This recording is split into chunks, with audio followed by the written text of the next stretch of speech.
یہ جو واقعہ ہے یہ اصل میں ہے تو یہ جوئش ہسٹری کا، اہل کتاب کی کتابوں میں آپ کو ملتا ہے، موسیٰ علیہ السلام کے دور کا واقعہ ہے، لیکن یہ احادیث میں بھی ملتا ہے ہمیں اپنی، اور قرآن کی آیت بھی اس کے لیے اسی واقعے کو اصل میں بتاتے ہوئے آتی ہے۔ کہا جاتا ہے کہ موسیٰ علیہ السلام کے دور میں ایک اہل کتاب میں اپنے وقت کا ایک اسکالر تھا، اور جو اسکالر تھا اس کا نام آتا ہے بلعم باعورہ، بلعم با لام عین میم با الف عین واو را الف، بلعم باعورہ جیو تھا، اپنے وقت کے مسلمان یہی تھے، اور ان کا اسکالر تھا۔ احادیث میں اس واقعے کا ذکر آتا ہے، اور اگر آپ اس سٹوری کو پورا کمپلیٹلی پڑھیں تو قرآن نے تو نام لے کر کہانی نہیں سنائی، لیکن سورۃ آراف میں اس کہانی کی طرف اشارہ ضرور ہے، اور رسول اللہ صلی اللہ علیہ وسلم نے اس کی طرف اشارہ بھی کیا ہے احادیث میں۔ بلعم ابن باعورہ جو ہے اس کی کہانی نون ہے،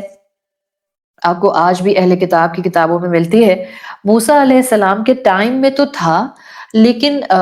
موسیٰ علیہ السلام کے علاقے سے بہت دور رہا کرتا تھا،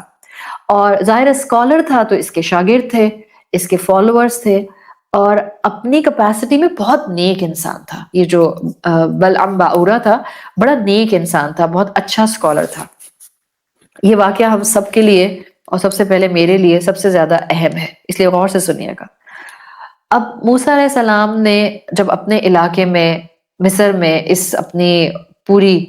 پریچنگ کو بڑھایا، اور وہ مشہور ہونے لگ گئے، ان کی شریعت جو تھی وہ پرومیننٹلی کانوں سے ایک تھرو ورڈ آف ماؤتھ پہنچ کر آگے سے آگے پھیلنے لگ گئی۔ موسیٰ علیہ السلام کے فالوورز جو تھے وہ نون ہونے لگ گئے، بنی اسرائیلی۔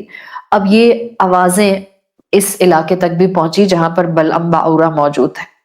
ان کے اپنے فالوورز تھے۔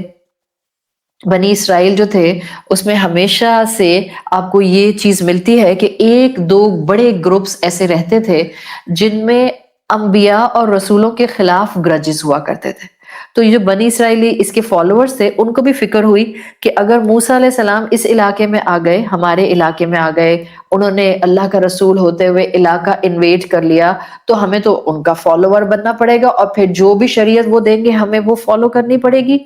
تو یہ جو ان کے بلعم کے کچھ شاگرد و فالوورز تھے جو کہ انفلوئنشل تھے، پولیٹیکلی اسٹرانگ تھے، یہ بلعم ابن باعورہ کے پاس آئے، اور ان کے بارے میں مشہور تھا، اسکالر تو ویسے بھی تھے، علم دیتے تھے، نیک انسان تھے، لیکن ان کے بارے میں مشہور تھا کہ یہ جب بھی اللہ سے دعا کرتے ہیں تو ان کی دعا کا کچھ پیٹرن ایسا ہوتا ہے کہ اللہ تعالیٰ دعا ضرور قبول کرتا ہے۔ تھے ایسے نیک انسان، آج بھی آپ کو مل جاتے ہیں کہ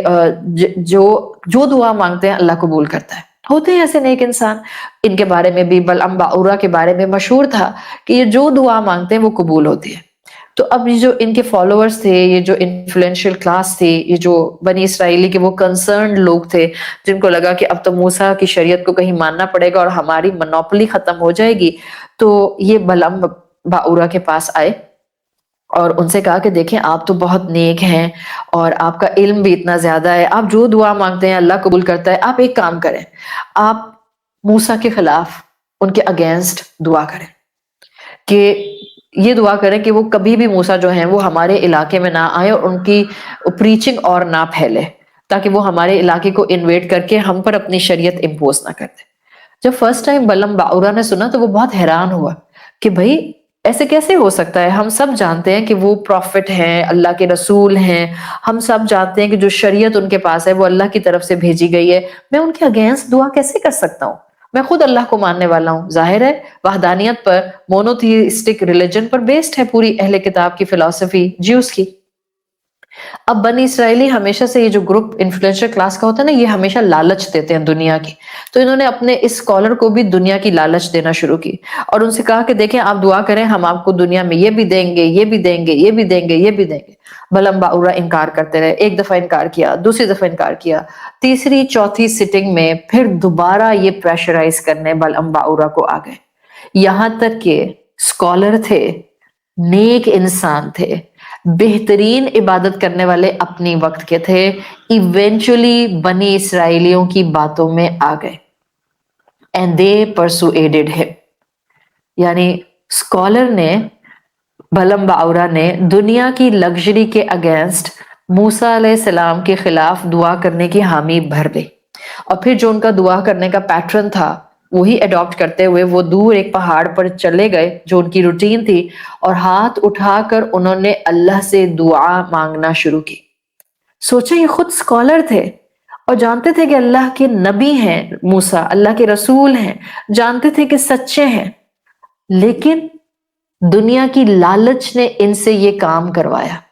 یہ وہ پوائنٹ ہے ہم سب کے سوچنے کا کہ علم خالی کافی نہیں ہوتا، we need constant hammering of knowledge and we need constant transfer of علم انٹو عمل۔ قوت القرآن ہر دفعہ محسوس کرنی ہوتی ہے، قرآن کی بہار کی طرف ہر دفعہ جانا ہوتا ہے۔ یہ وہ پیٹرن ہے جو مسلمان کو اڈاپٹ کرنا ہوتا ہے، اور سورۃ الاعراف کی آیت 175 میں بلعم باورا کا ہی رسول اللہ صلی اللہ علیہ وسلم کی حدیث کے مطابق ذکر ہے، اور وہاں کے الفاظ کیا آتے ہیں؟ سورۃ اعراف آیت 175، وَاتْلُ عَلَيْهِمْ نَبَأَ الَّذِي، اس کا قصہ ان لوگوں کو بتاؤ اے اللہ کے رسول، آتَيْنَاهُ آیاتنا، ہم نے دی تھی اس کو آیات۔ کیا مطلب دی تھی؟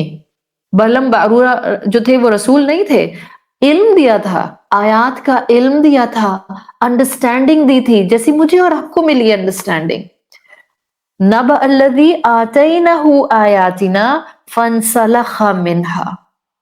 وہ ان میں سے اس علم سے دور نکل گیا۔ انسلخ عربی زبان میں کہتے ہیں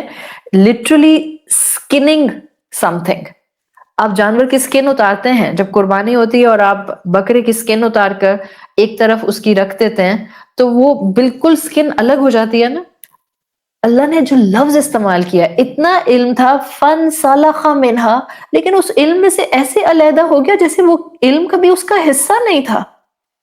اتنا ہی آسانی سے شیطان ہمیں آرام سے قرآن اور احکامات اور شریعت اور دین سے دور کر دیتا ہے۔ فَأَتْبَعَهُ الشَّيْطَانُ فَكَانَ مِنَ الْغَاوِينَ، اللہ تعالیٰ نے فرمایا اس نے شیطان کی پیروی کی اور وہ بھٹکے ہوا میں سے ہو گیا۔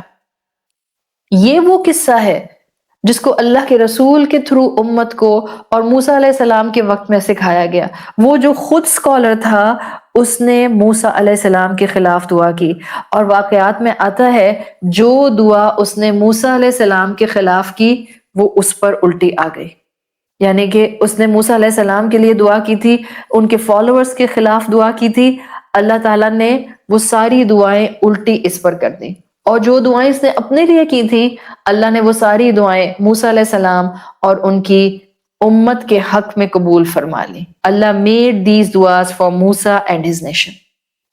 یہ وہ خوفناک مقام ہے قرآن کا، احادیث کا اور تاریخ کا، کہ علم والے بھی اگر عمل میں اپنے آپ کو قرآن سے جوڑ کر نہ رکھیں تو ان کا علم ایک طرف اسٹرپٹ ہو جاتا ہے، اور وہ بہت آسانی سے شیطان کا تر نوالا بن جاتے ہیں۔ تو علم کی پروٹیکشن چاہیے، بالکل جیسے آپ کے جسم کو آپ کی سکن سے پروٹیکٹ کیا گیا ہے۔ سکن کیا کرتی ہے؟ It's such a beautiful آیت۔ I'm sorry I'm taking your time, but میں صرف سورۃ اعراف کی ابھی جو بات آپ کو بتا رہی ہوں، فَانْسَلَخَ مِنْهَا فَأَتْبَعَهُ الشَّيْطَانُ، آپ کے جسم پر سکن جب تک ہے بیکٹیریا اور وائرس اندر نہیں جا سکتا۔ That's a protection، first protection آپ کی اور میری سکن کے اوپر لگی ہے، اس کے نیچے پھر ہمارا امیون سسٹم آتا ہے۔ Such a strong protection the skin has۔ اسی طرح سے علم اور آپ کا عمل is a strong protection شیطان کے اگینسٹ۔ علم حاصل کرتے رہیں گے، علم سنتے رہیں گے، دن رات سن رہے ہیں، لیکن نہ غصہ چھوٹتا ہے، نہ زبان میں نرمی آتی ہے، نہ غیبت چھوٹتی ہے، نہ جھوٹ چھوٹتا ہے، نہ رشوت چھوٹتی ہے، نہ ربا چھوٹتا ہے، نہ ایک دوسرے سے جو معافی درگزر کے معاملے ہیں وہ ہم سے سنبھالے جاتے ہیں، اور پھر ہم کہتے ہیں بے چینیاں بڑھ رہی ہیں، اینگزائٹیز ہو رہی ہیں، ڈپریشن آ رہا ہے، میں کیا مومن نہیں ہوں؟ آپ مومن ہیں، شیطان آپ کو اچکنے کی پوری کوشش کر رہا ہے۔ Just realize where you are standing, just realize your responsibility. شیطان آپ کے علم، جہاں آپ عمل دور کرتی ہیں، آپ سمجھیں آپ نے اپنی سکن اتار دی، جیسے ہی آپ اپنی سکن اتارتی ہیں عمل نہ کر کے اب شیطان آپ پر حملہ کرتا ہے اور آپ سے وہ کام کرواتا ہے جس کے لیے آپ کو نہ پیدا کیا گیا، نہ مسلم بنایا گیا، نہ اس کام کے لیے آپ کو اللہ تعالیٰ نے اس زمین پر بھیجا۔ تو اس قرآن کے ساتھ ایک تعلق مضبوط، انشاءاللہ کچھ ایسا کر لیں کہ یہ ہمارے دل کی بہار بن جائے،